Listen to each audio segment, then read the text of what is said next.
बोलिए शंकर भगवान की जय। श्री गणेश भगवान की जय। भगवती मैया की जय।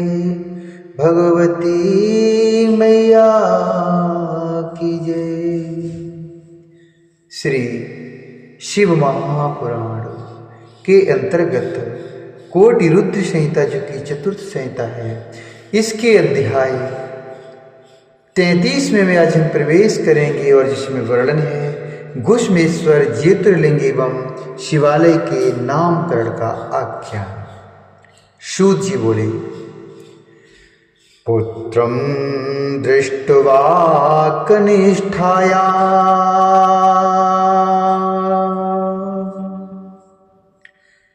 पुत्रं दृष्ट्वा कनिष्ठाया ज्येष्ठा दुःखं पागता विरोधं सा चकाराशु न सहती च तत्सुखं विरोधं सा चकाराशु न सहती च तत्सुखं शर्वे पुत्र प्रसूतिं तां प्रशंसोर्निरन्तरं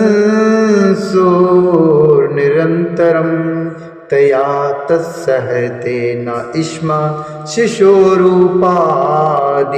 तथा तया तत्सहते न स्म शिशोरूपादिकं तथा।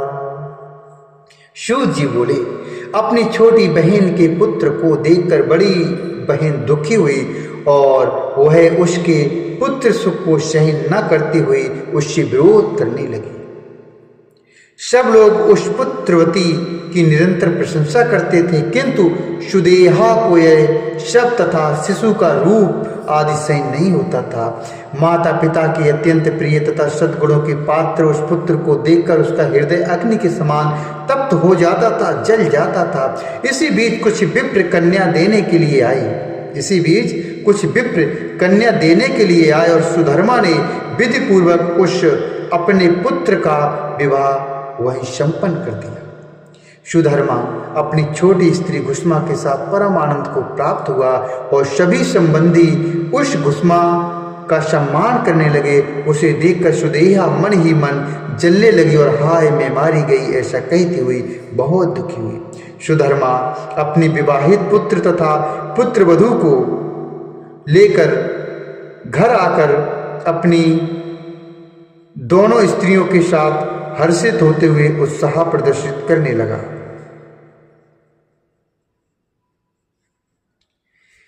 इससे घुष्मा तो आनंदित हुई पर सुदेहा दुखित हो गई।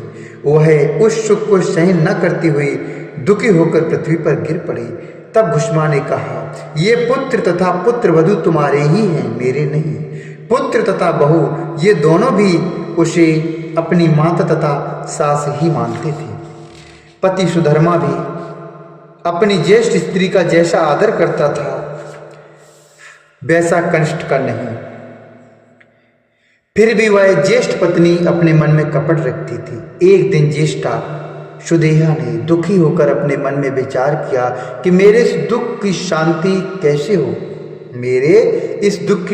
कैसे हो। सुदेहा मन ही मन बोली, मेरे हृदय की अग्नि घुष्मा के दुख जनित आंसुओं से ही शांत होगी, अन्य किसी प्रकार से नहीं, यह निश्चित है। इसलिए मैं आज ही मधुर भाषण करने वाले उसके पुत्र को मार डालूंगी, यह मेरा दृढ़ निश्चय है। आगे जो होनहार होगा वह तो होकर ही रहेगा। सूत जी बोले, हे ब्राह्मणों, कपटी मनुष्य को कर्तव्य अकर्तव्य का विचार नहीं रहता। कठोर चौतिया डाहा का भाव प्राय अपना ही विनाश कर देता है। एक दिन सुधर्मा की ज्येष्ठ पत्नी ने छुरी लेकर रात में वधू के साथ सोए हुए पुत्र के अंगों को खंड खंड काट डाला। एक दिन सुधर्मा की ज्येष्ठ पत्नी ने छुरी लेकर रात में वधू के साथ सोए हुए पुत्र के अंगों को खंड खंड अर्थात टुकड़ों में काट डाला। इस प्रकार उस घमंडी तथा महाबला ने घुस्मा के पुत्र के सभी अंगों को खंड खंड कर दिया और रात्र में ही ले जाकर तालाब में उसी स्थान पर फेंक दिया जहाँ घुस्मा नित्य पार्थिव शिवलिंगों को विसर्जित किया करती थी। इस प्रकार वहां पर फेंक कर लौट आई और सुखपूर्वक सो गई। इधर जब प्रातः काल हुआ और प्रातः काल होने पर घुस्मा नित्य कर्म करने लगी तथा श्रेष्ठ सुधर्मा भी स्वयं नित्य कर्म संपादन करने लगा। इसी बीच ज्येष्ठा सुदेहा, जिसके हृदय की अग्नि शांत हो चुकी थी, अत्यंत आनंद युक्त होकर गृह कार्य करने लगी। प्रातः काल होने पर उठ करके वह वधू खून से लथपथ तथा पति के शरीर के टुकड़ों से युक्त सैया को देखकर बहुत दुखी हुई और उसने अपनी सास से कहा, आपके पुत्र कहाँ गए? शैया रुधिर से लथपथ है तथा वहां शरीर के टुकड़े टुकड़े दिखाई पड़ रहे हैं। हे शुचिव्रते, मैं तो मारी गई। किसने यह दुष्कर्म किया है? किसने यह दुष्कर्म किया है? ऐसा कहकर उसकी पत्नी अत्यधिक विलाप करने लगी। तब ज्येष्ठा सुदेहा भी बाहर से दुख प्रकट करने लगी और भीतर से प्रसन्न हुई। वह दुखित होकर बोली, हाय, मैं तो निश्चय ही मर गई। वह घुस्मा अपनी पुत्र वधू के दुख को सुनकर भी नित्य पार्थिव पूजन रूप व्रत से विचलित नहीं हुई। उसका मन पुत्र शोक से थोड़ा भी उत्कंठित नहीं हुआ और उसका पति भी जब तक व्रत विधि समाप्त नहीं हुई तब तक वैसा ही रहा। पूजन के बाद मध्याह्न काल में उस भयानक सैया को देखकर भी उस घुस्मा ने कुछ भी दुख नहीं किया। जिन्होंने यह पुत्र दिया है वे ही रक्षा भी करेंगे। वे भक्त वत्सल काल के भी काल और सज्जनों की रक्षा करने वाले कहे गए हैं। यदि हमारी रक्षा करने वाले एकमात्र प्रभु ईश्वर सदाशिव हैं तो चिंता की बात ही क्या है। वे ही माली के समान उन प्राणियों का संयोग कराते हैं और पुनः उन्हें अलग भी कर देते हैं। इस समय मेरे चिंता करने से भी क्या होने वाला है, इस तत्व का विचार कर वह दुखी नहीं है और शिव जी का ध्यान करके धैर्य धारण करके अपने मन को भगवान शिव में लगाए रहे। स्थिर चित्त होकर पूर्व की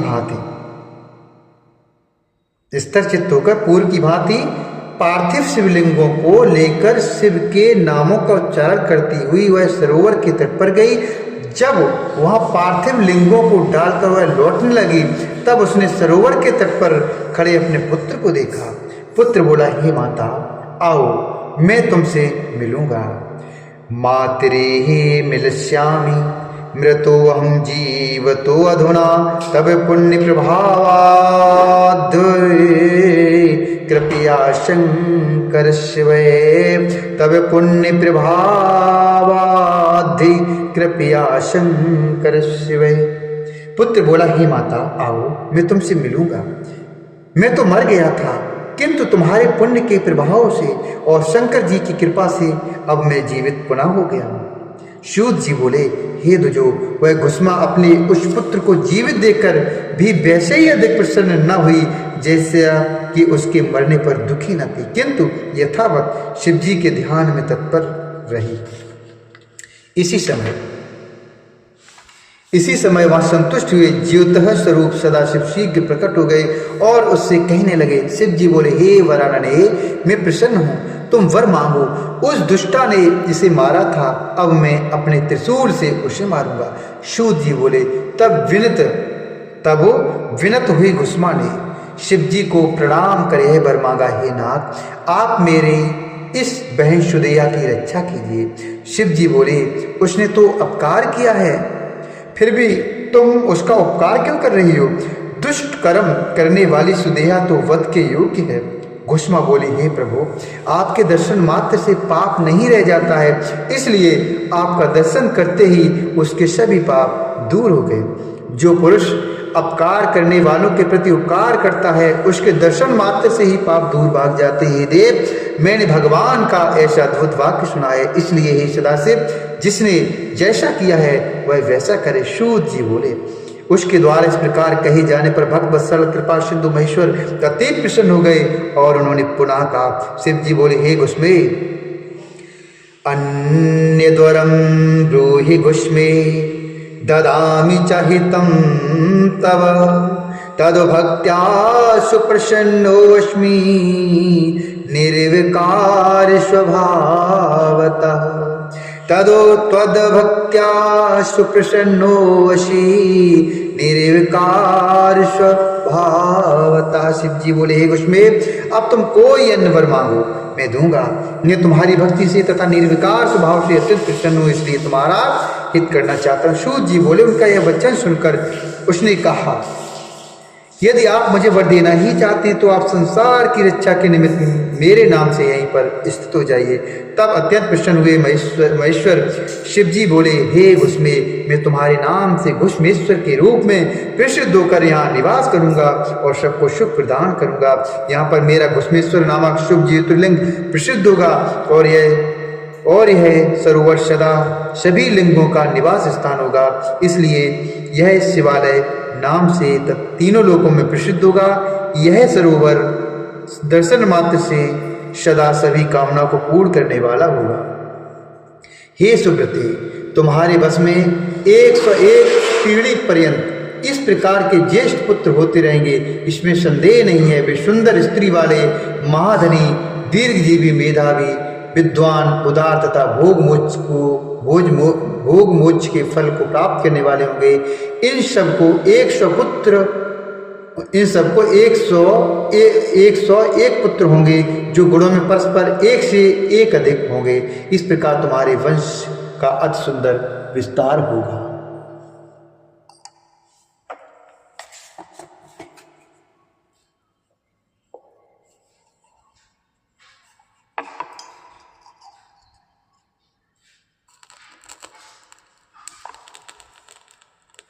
सूत जी बोले, ऐसा कहकर शिव जी वहाँ ज्योतिर्लिंग रूप से स्थित हो गए। वे घुष्मेश्वर नाम से विख्यात हुए और सरोवर शिवालय नाम से विख्यात हुए। उस समय वहाँ पर आए हुए सुधर्मा, सुदेहा और घुष्मा ने बड़ी शीघ्रता से शिव जी की 101 बार परिक्रमा की। शिव जी की पूजा करके परस्पर मिलकर तथा अपने अंतःकरण का पाप दूर कर उन्होंने परम सुख प्राप्त किया। हे विप्रो, पुत्र को जीवित देखकर वह सुदेहा लज्जित हो गई और उसने उन दोनों से क्षमा मांगकर अपने पापों को दूर करने वाले व्रत का आचरण किया। हे मुनीश्वर, इस प्रकार घुष्मेश्वर नामक यह लिंग उत्पन्न हुआ। उसका पूजन तथा दर्शन करने से सुख की सदा वृद्धि होती है। इस प्रकार मैंने आप लोगों से 12 ज्योतिर्लिंगों का वर्णन किया, जो सभी कामनाओं को पूर्ण करने वाले तथा भोग और मोक्ष देने वाले हैं। जो इन ज्योतिर्लिंगों की कथाओं को पढ़ता और सुनता है, वह सभी पापों से मुक्त हो जाता है और भोग तथा मोक्ष को प्राप्त करता है। इस श्री श्री महाप्राणे चतुर्याम कोट रुद्र संहितायाम घुष्मेश्वर ज्योतिर्लिंग उत्पत्ति महात्म वर्णन नामक 3 इस प्रकार से श्री महाप्राण के अंतर्गत चतुर्थ कोट रुद्र संहिता में घुष्मेश्वर ज्योतिर्लिंग उत्पत्ति महात्म वर्णन नामक 33वां अध्याय पूर्ण हुआ।